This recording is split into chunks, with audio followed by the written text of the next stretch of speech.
year. I'm like, know. oh, I think it might have been May. Maybe he's a savant. He's like an autistic savant or something.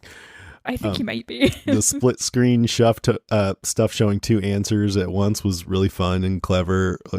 She goes, "Have you ever been arrested?" And Ezekiel and Eugene both say no. At the same time, then Princess, "Yeah, but it wasn't me. And Yumiko's, "Yes," during a protest. So we're learning little things about them that fit with their character, which is really fun. Yes. History of drug use, Yumiko. Define drug. Eugene, "I was a proud founding member of the Anti-Drug and Alcohol Coalition in my high school." Eugene, you narc. Yeah, exactly. We also learned that Eugene's father was a mechanical engineer, which makes sense. And Ezekiel's mother taught Sunday school. Princess worked at a music store. Yumiko went to Oxford and Harvard. Ezekiel went to University of North Carolina for 3 years. They're lying. But dropped out. Yeah, but dropped out. But they didn't care why. I think there's a few reasons for the questioning. One is vetting, which, given all the assholes that we've seen on this show, it makes sense that there would be some hardcore vetting. And I think part of that is it's getting information, but it's also like the reason why they're asking kind of crazy questions, like about their bowel movements and what they wipe with, and asking the same questions over and over again is, I think Jason mentioned this on the crossover, right? About he did. I was thinking that. I was like, Jason told us about this last week. Yes. About just trying to throw people off or get them so exhausted that they'll reveal something that they don't intend to reveal. And I think that is what happened with Ezekiel. He kind of got reactive and lost it, and maybe that's why they ended up in the fenced-in area, possibly headed towards reprocessing at the end, because he wasn't strong enough to withstand that. I don't know. But anyways, so one is to vet them. Two is to find out if they will make good contributors to their society. Like the reason why she didn't care whether Ezekiel, she didn't want to hear his excuse about not finishing college. It was enough just to know, okay, that puts you in a lower tier or something like that. Yeah, it seems to... Sorry, I'm coughing for Ezekiel. I definitely didn't just choke on my own spit. Go ahead. I forgot the third point, but yeah, I don't know, but yeah, just vetting and then finding out about whether they're in, where they could possibly fit in if they make it through the vetting process. But it also makes sense for our people. Well, they're lying, Eugene, they say, "Why were you at a train station?" Eugene says, "I was on the road with my traveling companions, Ezekiel and Yumiko." Yumiko says, "For years, wandering from place to place. We ran into Princess. Princess says, I helped them out. They loved me. I decided to stay with them," which I loved. And then Ezekiel says, "We were holed up at a place that had a working radio." So that's not true. They haven't been wandering for years. They weren't holed up at a place. They're just trying to make it conceal that they're from this community. I think what I got from that is, in the bottle episodes, when we see Princess scarpering from car to car, they've come up with a story. Yeah. And they're sticking to it. Yeah, and they don't want to give it up because they don't, like I said, they've ran into a lot of assholes. They don't want to trust, like, what if these guys are like the termites? They don't want to trust them and give up their settlement and put their friends in danger. And so anyway, I just thought it was really, but then, even though it felt like they were trying to make this interrogation thing, which is, it seemed really ominous, even though it makes sense for any community to vet people really well in this world.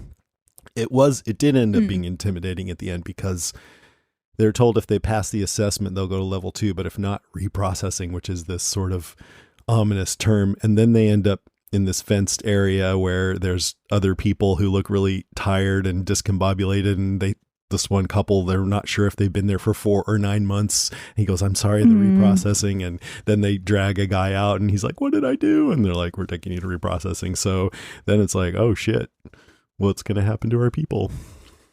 They did a really interesting thing. So this is my number one. So I've got a few things to say about it. They did an interesting thing where they didn't actually show any violence per se. They showed intimidating behavior, and they showed mystery, and they showed power dynamics, but we didn't actually see anyone get killed, or, we saw one guy panic when he got taken away.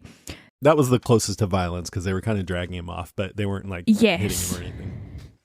And I think it's going to be interesting to see how they play that when we learn more about the Commonwealth. Whether, we're going to see cracks in the facade or whether we're going to be proven wrong. Or they all get thrown in an oven and served for lunch the next day. Yeah. No, you've got to let the meat, hang from the meat hooks for a good few days. Yes, I thought that was really clever because there's tension and there's intimidation.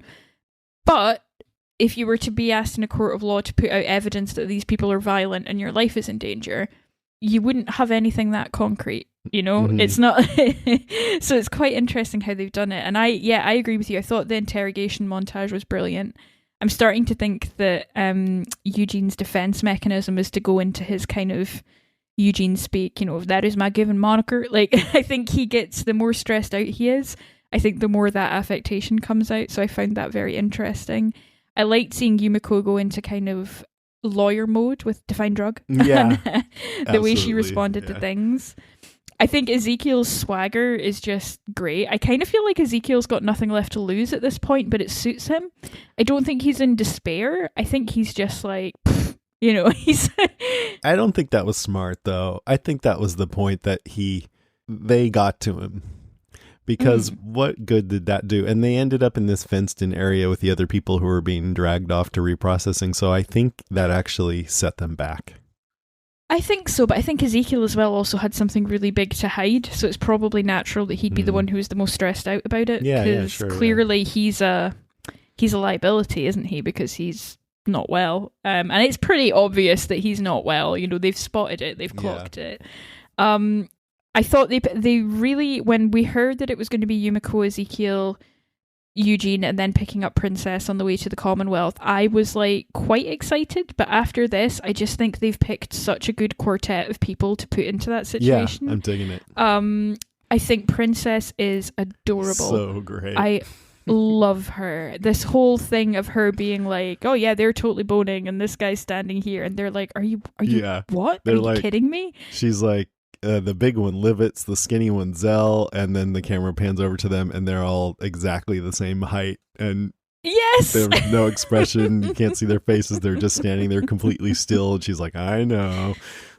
I love it. And the little bonding with Yumiko when they're like, oh my god, yeah, I was waiting for you to say it. Yeah, that's amazing. So I just think she's great. I think she's really perfect for that role. I mean, I've seen some criticism of the fact that we didn't actually see the heist of how they get the armor and stuff, but I'm like, I feel critical of that only because okay, maybe for two reasons. One, I mean, she's got this whole story about what's going on, and it seems from what we can see, there's no evidence of it. And then that coupled with the whole COVID episode with her, where she had all these hallucinations and was making up a lot of things in her head, made me think, she's full of it. She's crazy. But then apparently the idea was that she actually was really perceptive and it was real because they had the armor on at the end. But then I'm like, well, they were locked up. Like, how did they get out of that fenced in area in order to get the armor?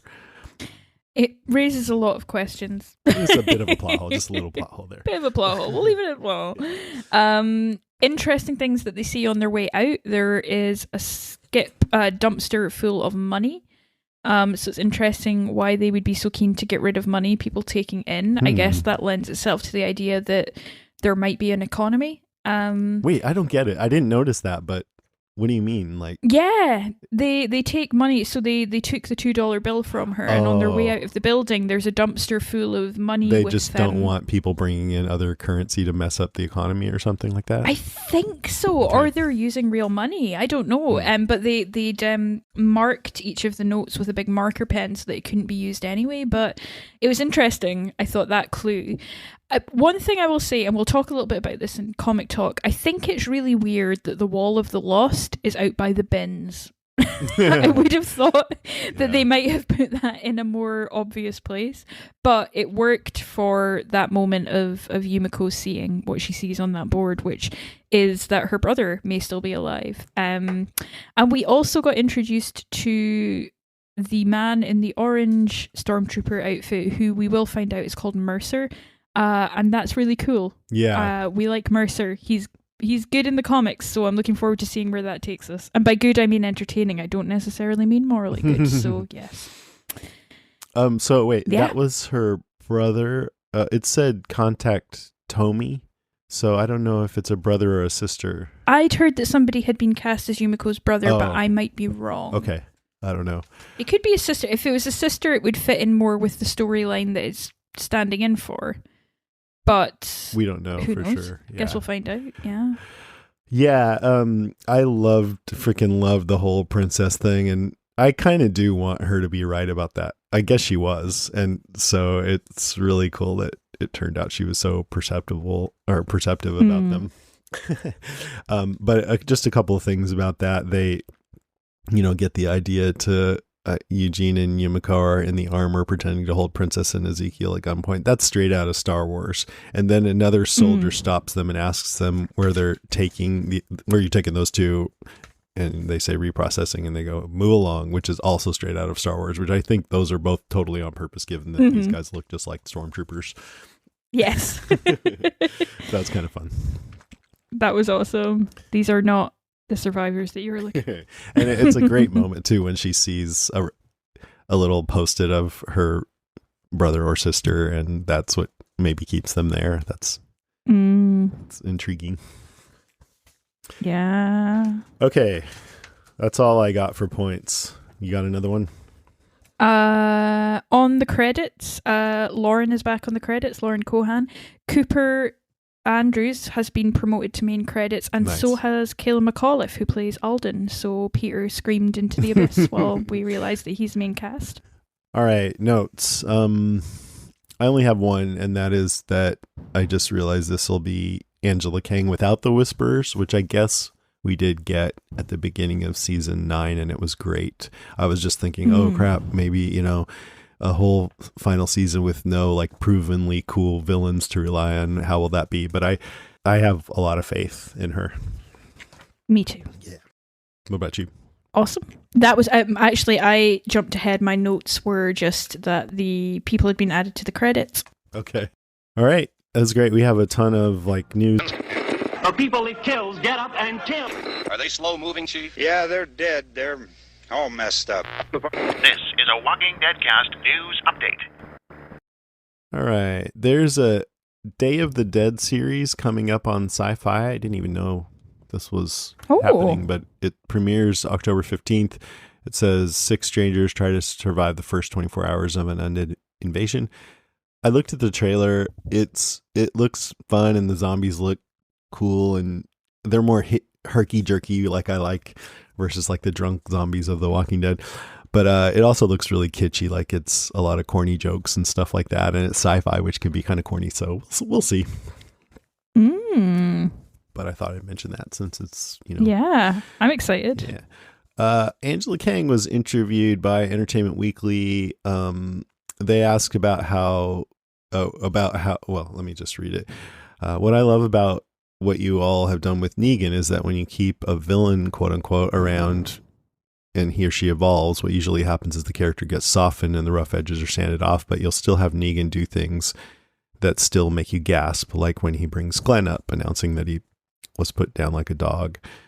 Since he's the one who did it, I actually gasped when he said that. That's pretty hardcore. Angela writes, for me, a Negan that is completely soft is not interesting, and I think it's also not really true. If he got all the edges sanded off, I would never think he's being genuine. Because what's true about Negan is he likes to talk a lot about his own philosophy. He definitely has his own views of how the world should work, and there's sometimes been an evolution in those views, but he's got a big mouth. Sometimes he can't help himself. And so I think those are things that are core to his character. So in terms of the choices he makes, I think we've shown over time that sometimes the choices he's making have evolved as he's tried to redeem himself. However, I don't think that fundamentally the person he is, which is a guy with a big mouth who can be a little impulsive at times and sometimes very, very strategic and purposefully theatrical, that hasn't really gone away. So it's important to retain that core of the fact that Negan is an edgy character. And an edgy character does not automatically have to be the villain, but that edge does lead him to say things sometimes that are shocking because that's part of who he is. So that's what we're offering when we're dealing with Negan. Nice. which brings us to the final moment when he climbs on board the metro car. Maggie's climbing and her leg is grabbed and she cries out for him. And there's that pause where he's looking at her and he's deciding what to do. And then he just leaves her. So what do you have to say about that, Angela Kang? She says, just so you know, me and my co-writer, John, we talked about this a lot. And we were like, well, the truth is, if you're Negan, you do think that Maggie is there and you're there with her because she's trying to take you out. And all the little signs along the way are there. She does not seem like she's soft. You're surrounded by people that are not your ally. You're looking around nervously, going like, oh man, well, at least maybe Daryl can help me out. He's like, don't look at me. And so he feels like he's in danger. And we know that Negan is quite pragmatic and he likes to live. He's not somebody that wants to step in front of the bullet for people for the most part. Maybe for a kid that he likes, but other than that, that guy is there to survive. And so we just felt like the thing that would show growth and redemption is if he helps her up. But we were like, no, that guy is amped up. He would leave her. So we really tried to come at it from the character standpoint of where's his head at. Obviously, it does give us a very dramatic moment, but that actually felt true to Negan at the time because she's been talking a lot of shit since they started on that mission, and he's not into it.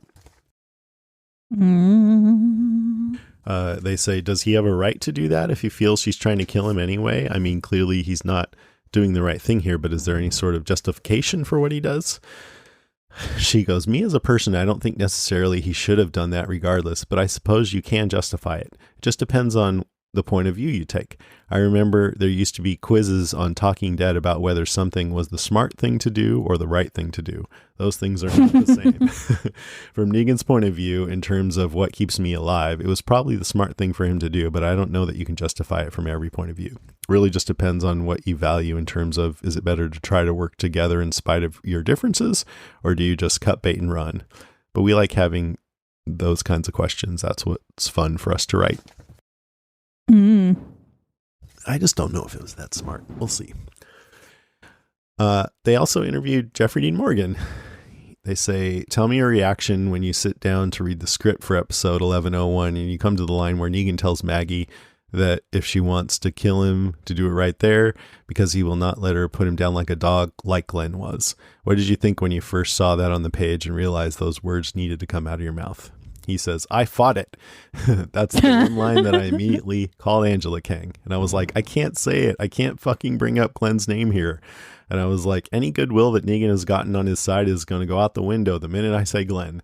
I tried to nix the line completely. You're so invested. I know. I didn't think it was necessary, and I thought for sure they would let me change it. And so I filmed it 3 or 4 different ways. I tried everything else. I said your husband and other stuff, but ultimately it was like, well, let's just try the fucking Glenn line. And then, of course, when I saw the cut, I was like, oh, fuckers. They'd put it in.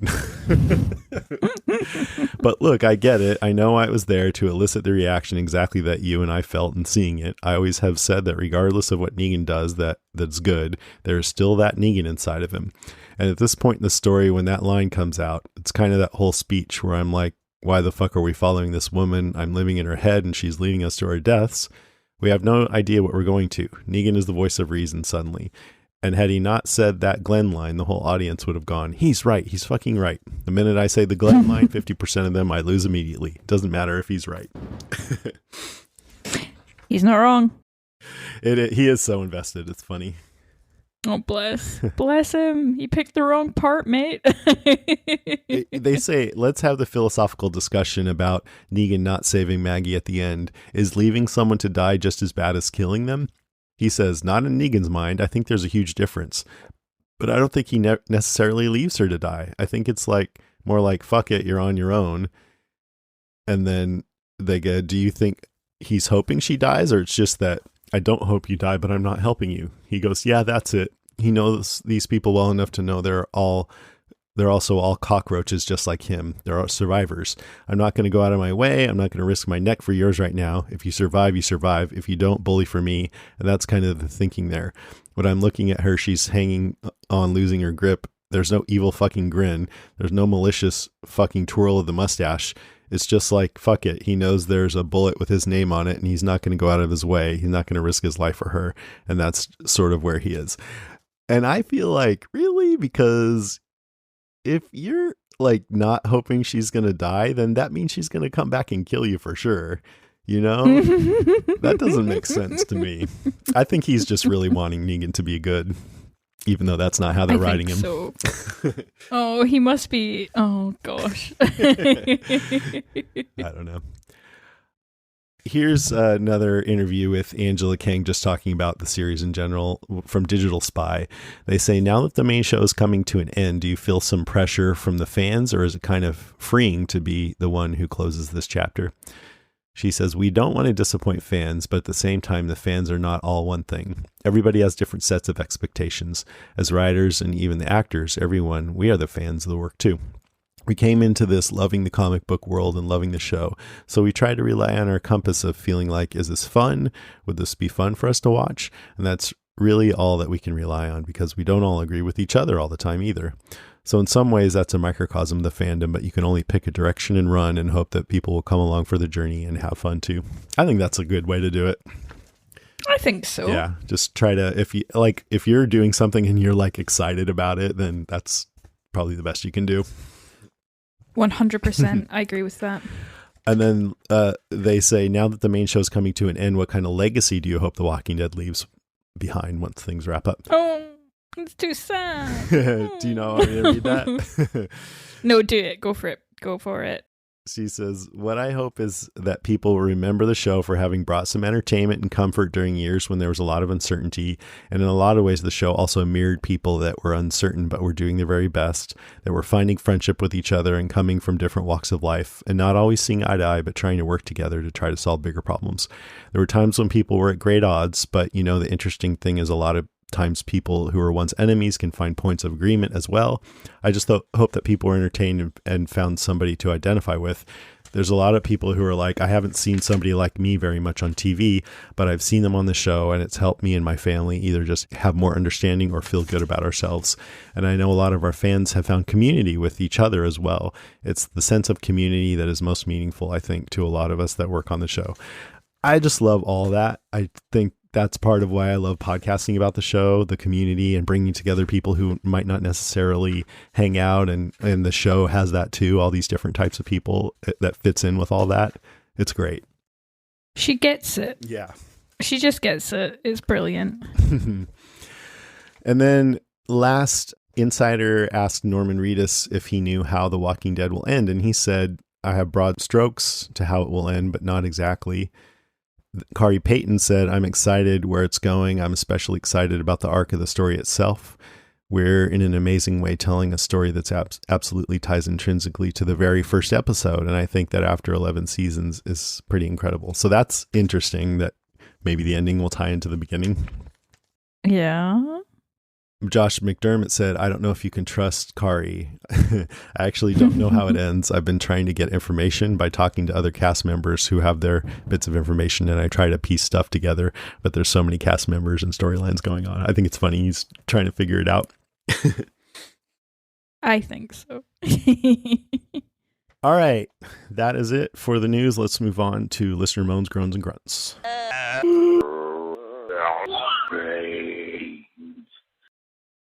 Wyman Owen says, hooray, The Walking Dead is back. All is right in the world. Well, you all know what I mean.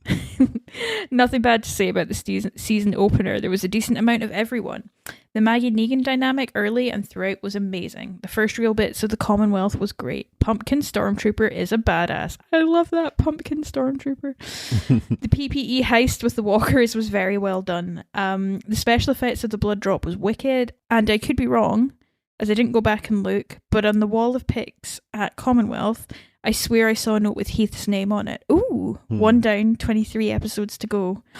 Yes, justice for Heath. Bring him back. If they bring him back, I wish they would hurry up with it already. I know, right? I think somewhere it was one of the, like maybe it was Gimple said that Heath was taken by the Commonwealth too. I mean, not the Commonwealth. CRM. By CRM, yeah. Yes. I remember that because they found that little card with an A or a B on it or something. Yeah. Yeah. AJ Ebersol says, wow, what a great season opener. I could really feel the tension between Maggie and Negan. Are we going to get another Glenn under the dumpster situation? I believe so. Yeah, I mean, yeah. Sydney Seidel says, the Negan and Maggie dynamic is so well written. It's very intense and their honesty about each other is brutal. Well done. Well said. Yep. Rebecca Cantu Davidson says, wow, wow, wow. I wonder if she watches those pitch meetings. You ever watch those? Yes! George. Wow, wow, wow. Wow, wow, wow. They wasted no time with the Negan and Maggie drama. I literally screamed when Negan turned around and left her literally hanging. I loved it. Penny Lennox says, short and sweet, it looks like they washed Daryl for once. Mark Nichols says, at last the long wait is over. I feel like after the end of season 10, the bonus episodes and COVID, it feels like years that we have had a real honest starter episode to a season. Yeah, when was that? It has been years. Oh, God. Since 2019. These are always so good, and I'm hoping to have so many of these in all 3 parts of this season. So much to reflect on. I watched it on AMC Plus and got to hear the Angela Kang reflection on it all. First off, Yumiko now replacing the Michonne arc from the comic is what I expected, and I can't wait to see it. I like how they're using Yumiko as a lawyer, and I hope they continue like the comic to help elevate her status. The Negan and Maggie conflict is all I wanted and more. Negan calling her out in front of everyone, him not saving her. I'm pretty sure the 2 people that, quote, stole the supplies will come back to save Maggie. There's no way. Oh, that's, yeah, because 2 people left. We didn't really talk about that, but they were gone. Gage, dickhead. Yeah. There's no way that they have her return to the show to die right away. I do love the claustrophobia arc that they're continuing from last season. So creepy to be in the subway. I was worried about Dog. He's still the best character, but it appears as if he's leading Daryl on the best path. Love this show and can't wait to hear your thoughts about it. With Negan, I have to admit, Jason was right. I don't know. So excited to see more this season, and it was bittersweet that this is the last season. Let's just bring back Rick and Michonne and end the season right. Yeah, here. Can't wait to hear your thoughts. Love it, Mark. Carrie Massau-Abels has sent a top 5. My top 5. 5. Opening credits. Addition of Cooper Andrews and Callan McAuliffe. Absence of the Whisperer and deterioration of the letters. 4. Interrogation. Ezekiel's crack about the pumpkin suit and Eugene's recall of zip codes. 3. Hibernating Zeds. 2. Daryl embracing Judith and RJ. 1. The Stuffed Bunny. A sign that this story will come full circle. Bittersweet that the show is back, but knowing that it is, sad face. Yeah, thanks always for podcasting. Yes, Carrie, the bunny. I hadn't thought of that. Ashley Edwards Wolf says, so good. So glad Walking Dead is back and the podcast is back. I'm loving the badass women of The Walking Dead, Negan and Maggie. Man, I did not think Negan was going to duck out like that. He didn't even bother to help her. What? That was my favorite part of the episode. I'm really scared for Dog and Daryl. Mercer is awesome. Heart, zombie girl. Jessica Coughlin says, great seeing all the dynamics. Love how Carol goes rogue during the heist. She and Daryl working well together, leaving Maggie totally in awe at the excessive risk. But we see later that Maggie also is willing to risk the group. Loved how they played with the scale against Negan. He seemed really small in comparison to the others in the group, but then when the angles changed when he was giving Maggie a mouthful to make him large again. Wonder how good Gabriel's night vision is. Loved the Commonwealth scenes as well. Awesome translation from the comics. I love that, Jessica. You pointed out some things that no one else pointed out. That's great. I'm closing one eye to try and see. Yeah, I don't think his night vision's going to be great. I'm moving my camera around at different angles to make myself look big and small. Kelly Burgess says, I still don't think Negan would walk off like that. I just don't feel like it was in his best interest. I cannot argue with that, Kelly. How will he explain it? They already don't trust him, so he shows up without her. That won't go well for him, and he would realize and he would realize that helping her would put him in a better position. I feel like they did it for shock value, and it really bugs me. I'm so looking forward to hearing you guys, and I fully expect an I told you so. That's the first time he said it, Kelly. I told you I would time it, and we're like an hour and a half in. Damn. Okay. Well, whoever bet. I was quoting her. That's not fair. That's not the same thing. I don't make the rules. I do make the rules. Matt Mann says that opening green scene MRE heist was right up there with Deer for the worst VFX in the show. The blood looked so CG. I think from this I can tell that Matt has a much better television than I do. Pam Patrick says, I've seen both parts and they're great for the opening of the final season. Love the badass women of The Walking Dead. The opening shot of Daryl and the iconic wings was perfect. The one that Judith sewed on half of one or whatever. Judith is so handy. She's just very crafty. We have an email from Gemma Hall. Hi, Jason and Lucy. I'm so happy to have the main show back. It just felt so amazing to sit down and watch it, even though it's bittersweet being the last season premiere of the show. I thought the episode was excellent. It was dark, creepy, atmospheric, and the music is so intense. The opening sequence was fabulous. I love when they do silent sequences like the season 3 premiere, and I loved how all the women went down with the lurker walkers. We haven't seen a lurker for a long time. I always think of the lurker that bit Herschel. Oh, yeah. So it was interesting to see this sequence unfold, and all the women just rocked it. What happened? It reached out and grabbed his leg, huh? Yeah, and chowed down on his Thank calf you for reminding me area. of that. It makes me feel better about the whole thing. I mean, and also feel bad about Herschel. Okay, so Negan was the biggest part of the episode for me and his dynamic with the group and Maggie. I know I shouldn't, but I did feel sorry for him when no one would listen to him about going into the subway being a stupid idea, and it was. Negan was right. I wouldn't go in there, wait for the rain to pass on the steps, and then go back out. But I guess then we wouldn't have an episode. He also saved that kid from a disgusting walker and no one helped him. Saved that kid. That's another good thing he did. Yeah, very true. But then he mentions Glenn. Not good, Negan. I think he may have a death wish when it comes to Maggie, but he wants to die on his own terms. His decision not to help Maggie climb on the train car did shock me, as we've been used to seeing Negan lately rescue people. But I think he thought that this woman wants me dead and seized on the opportunity. But it doesn't make it right in my eyes. I hope Maggie kicks his ass for it, because I don't believe for a second she's in real trouble. The Commonwealth storyline. How beautiful is Princess? So beautiful, Gem. I love her. I find her fascinating and her lines are really funny. It was a bit of a stretch that she deduced that 2 guards were sleeping together and take off their uniforms on breaks, but I did find it amusing. I found the interview scenes and split screens really entertaining, and I love hearing what they all did before the ZA. Yubico has got some impressive credentials. I can't wait to actually see inside the Commonwealth and see how they operate. Looking forward to the podcast, guys. Gemma.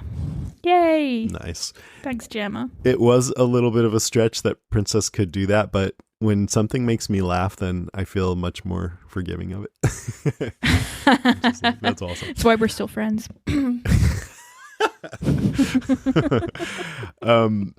Yeah, that's true. No, it's not true, but maybe a little truth in there. No, I don't know. Okay, from Jessica Howice. Hey, Jessica. Hey, friends, we're back. 1, love the army base cold opening. Always here for some good teamwork. Wondering how it has remained hidden for so long, considering Maggie had Gabe and Aaron run around with some maps she had found. But hey, not complaining about the scenery. And we got guns back. Will probably come in handy at some point. I don't think it was hidden. I think it probably just seemed too dangerous before they got desperate enough to go there. Maybe. Yeah. 2, I like that they're not doing the obvious Negan and Maggie dynamic where he does whatever she wants in an effort to redeem himself. Much more interesting this way. Yeah, I agree. I'm sure the Glenn stans are pissed after that comment, and rightfully so. I think Gage/Kid probably put it well. He's a dick, but he's right sometimes. I have a feeling he'll do something that'll help Maggie up the subway car, but who knows? Here for the tension and unpredictability. Also like the little hint with the anti-racism poster. It's not much, but it's a message. Thanks, Queen Angela. Yay. And 3, the Commonwealth headmistress triggered the fuck out of me. Some childhood memory unlocked? Maybe. The interrogations were so uncomfortable, like being interrogated myself. Thanks, I hate it, but well done in translating that feeling to the viewer, I guess. Also, as an adult with ADHD, love Princess's ADHD, helping them find a way out. Obsession with irrelevant details and patterns for the win, bitches. Lastly, did that post on the board say Heath? Was it from Tara? What? Okay, bye. I need Thanks. to Love look you guys, at this Jess. damn I know, board. huh? I didn't catch that. We love you too, Jess. We love you Sorry, too, yeah. you've got me looking at the wall of the lost now. Glad to hear from you. All right, time for a few calls. Here's one from Sydney. Hey guys, it's Sydney. I'm calling about the season 11 opener. I'm so glad you guys are back. I'm so excited to hear what you guys have to say. I mean, everyone loved it, right? It was pretty much perfection. I mean, 2 big zombie scenes in the subway and in the army camp. I mean, all female kick-ass team going into the army camp with Daryl like watching everyone's back from up top, complete silence, nothing heard until Herschel says, mommy, like all the feels. Of course, like the whole Negan and Maggie thing was really interesting because, out of two trite options where one he saves her and one he doesn't, I kind of think that this was the more interesting take. Yes. But what is she up to? Like, did she come back to our group really just to recruit an army to go have vengeance? I mean, I don't think she cares about the wall or the food. I think that, or like who survives. I mean, I think she took her friends in to, get slaughtered so that she can take down some big bad. And I think that's really selfish. I know that on your crossover episode, you were thinking maybe she's a bad guy. I don't think that's it. I think that she just has something she wants to avenge. Anyways, I wanted to make it short and sweet. I am really excited to hear what you guys have to say. All right, bye. Now she's changing my mind, making me think it was all deliberate on Maggie's part. Yeah. Who knows? Me too. We'll find out. Me too. Thanks, Sydney. Great to hear from you. Here is Steve Brown. Yay. Hello, Walking Dead cast, and welcome back, The Walking Dead. This is Steve, and I've just started my second watch, and I noticed something because I rewatched it from the beginning, and I was in season 7, the one with the stupid deer, and when Michonne and Rick found that stash of RTEs, ready to eat, I thought, I guess they can't use MRE because maybe copyrights or something. But here in this one, they are using MRE. So, interesting. Sounds like a suicide mission for the Suicide Squad. Dun, dun. Okay, that was bad. Even I can admit it. Sorry. Where's Rosita's kid? What happened to... That baby should be walking around, right? Coco. Is that C. Thomas Howell? Yes. He had like a brief cameo in the last season, right? One of the episodes, and now he's in the cast. Cool. Now this room is creepy, and these two bureaucrats, I guess. Princess wants her $2. So I get that Princess is smart enough to figure all this out. But we also know that she's delusional sometimes and has illusions. Is that what it's called? What is it called when you see things? Anyway.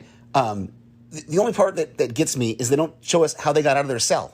Those jerks, they took your stuff and they left you alone or split off from you guys. Oh, a cliffhanger.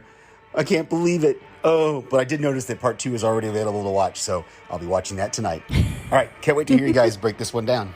I didn't even know that was C. Thomas Howell. Yeah, I was reading about this. I'm really intrigued to see where that goes. Yeah. Yeah. That's funny. I like especially you framing it like Princess wants her $2, which reminds me of that John Cusack movie. I want my $2. Okay, next we have Mark Nichols.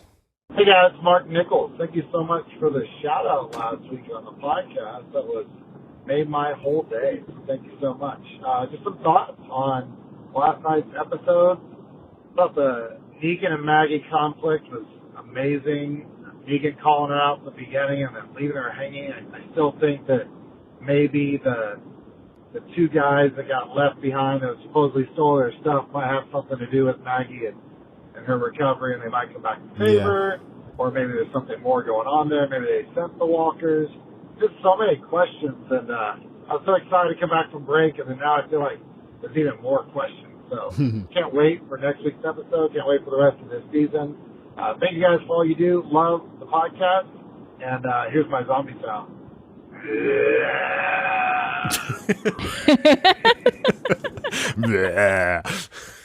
Excellent. That's more like an old school zombie sound. I love it. And then last we have Renee from Atlanta. Yay. Hi, Jason. Hi, Lucy. I'm so glad that we're back together again. Super excited. Tonight's episode was pretty good. Negan, he's a dick. He will always be a dick. He's never going to change. I can't stand him. I want Maggie to kill him. But it's like, why would they put Negan and Maggie together? Like, why didn't they keep Negan back at Alexandria? I mean, they said that they needed him to show them the way. I mean, I'm like him. Y'all don't have a map? Like, seriously? They should have never been together. And then to leave them together at the end, like, and have Negan and Maggie together I mean, someone should have stayed behind. I know Daryl was behind, but someone else. Come on now. I would never trust Negan. ever, ever, ever, ever. And, yeah, Negan, he's a goner. I don't like him. And then for him to sit up there and say use Glenn, why would he say that about Glenn? Why would you say that? Like, it's like Negan like the pig. He's an antagonizer. I just want him to leave. I love Jeffrey Dean Morgan, but I don't like Negan. I want him gone. And the Commonwealth, that was I don't know. I'm still trying to figure out. I don't know what to say about that. I like the part when Negan was like, okay, yeah, we got to go. But at the end, for them to have, what's her face? I can't think of her name right now. Her brother, the picture up there, I didn't like that. It's like leave and then come back. But yeah, the episode was pretty good. But of course, it's, the first episode, so I didn't expect that much anyway. But I'm glad that we're back together again. Okay, talk to you guys later, everybody. Great to hear from you. It was actually nice of Maggie to let Negan go up on the train first. Since they were all sort of treating him as a second-class citizen the whole time, that was a bit of a, benevolent leader thing to do, I think. Very true. Very true. Yeah. Good points all, Renee. It's always great when you call in. Although she may have just been like, I don't want you running off now before I get a chance to. I'm going to pull you down by the ankles, dickhead. Okay, so now we're going to do a little comic talk because, it feels like many episodes of The Walking Dead, we don't do a comic talk because it doesn't have anything to do with the comic, but this one really did. Especially, it was only the Commonwealth, or the interrogation part. And spoilers for the comics in this segment, by the way. It sure did. Well, I reread issue 175 me too. Just before we came on today. Yes. Interesting to note that it comes right off Negan's final issue. I was wondering about that if because you I don't didn't count read Here's 174. Negan. Yeah, okay. Yeah, so yeah, it kind of, the Commonwealth is really the final arc of the comic, and it starts, after Negan kind of properly leaves. So that's quite interesting. I hadn't thought of it in those terms before. In my head, they'd already hit the Commonwealth. So yeah, so Commonwealth, it's not that dissimilar, but some tonal things are different, and there are some elements that are quite different. Yeah, earlier you were saying how if you were in a court of law, you couldn't actually say that the interrogators were violent or, because they just showed things that you might think so, but you couldn't prove it. But in the comic, he's saying, if you leave, I'm going to shoot you. Yes, so, they all end up with guns in their faces. They meet one dude, Lance Hornsby, who's one of the kind of gross senator-like politicians of the Commonwealth. He's initially friendlier and more like car salesman-y. In fact, I think there's been a teaser trailer for this season that is very much in the same vein of like, welcome to the Commonwealth kind of thing. And I presume it's the same guy that was there in this episode, right?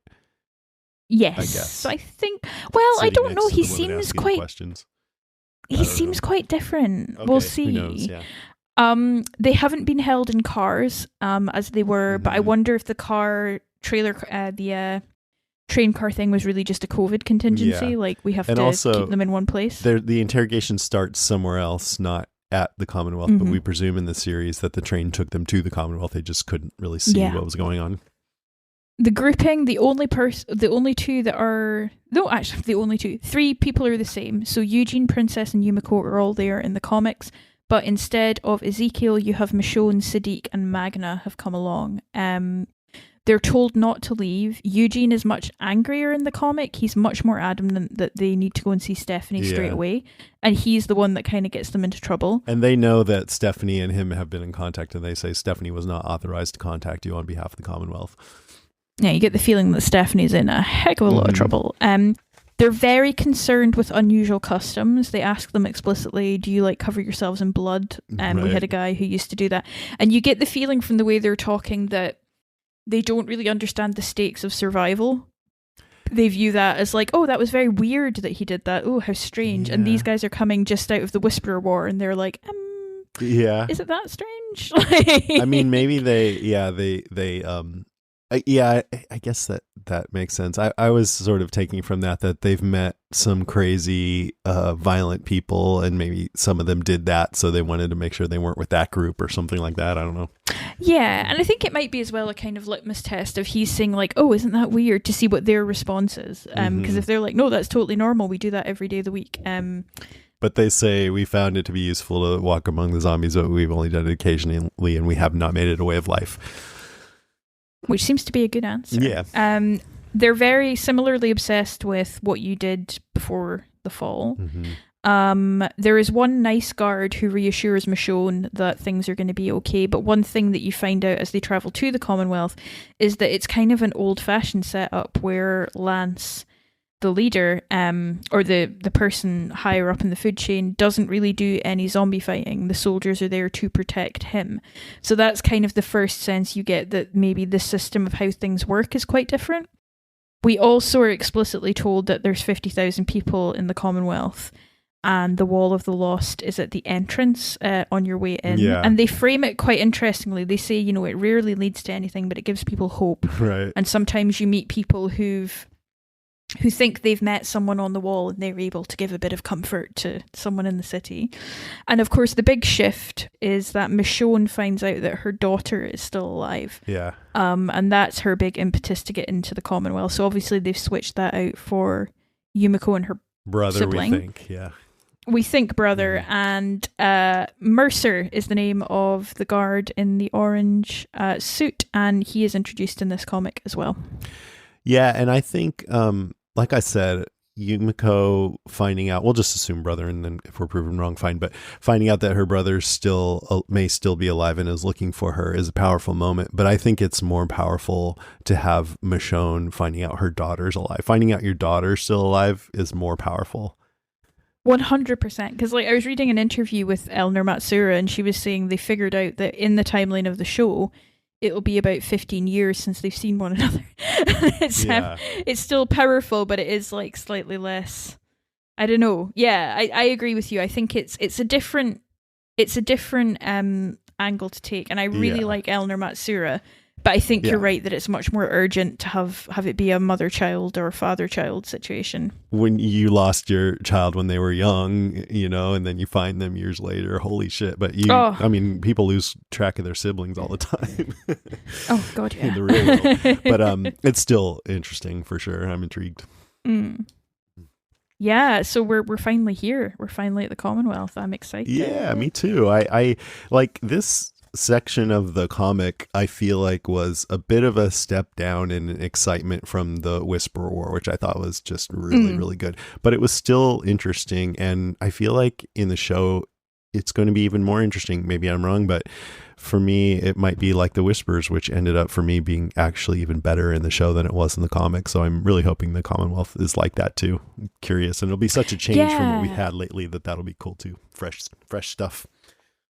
Yeah, I think so. I think it's going to be interesting to see how it all pans out, and I'm excited to be here. The Commonwealth, I wasn't sure about it in the comics when it started, but it ended up being a really powerful storyline. So yeah, fingers crossed. I trust Angela Kang with this because I think it's a storyline that doesn't rely so much on obvious conflict. There's a lot of stuff that's quite subtle about it, so I'm intrigued to see how she handles that. It'll be, like I always say, it's hard in the zombie apocalypse to create really complicated stories because there aren't all the trappings of society where you can have all these different situations. It's just people trying to survive. But I mean, not to give away a whole lot, but this is the spoilery comic book section. We're going to get more of that. We are going to have trappings of society. So it's really going to change things at least, and I think it'll be really interesting. It's not as simple as evil, violent, bad person versus the world. It's a lot more nuanced than that, and it's going to be great. Hopefully, fingers crossed. Hopefully.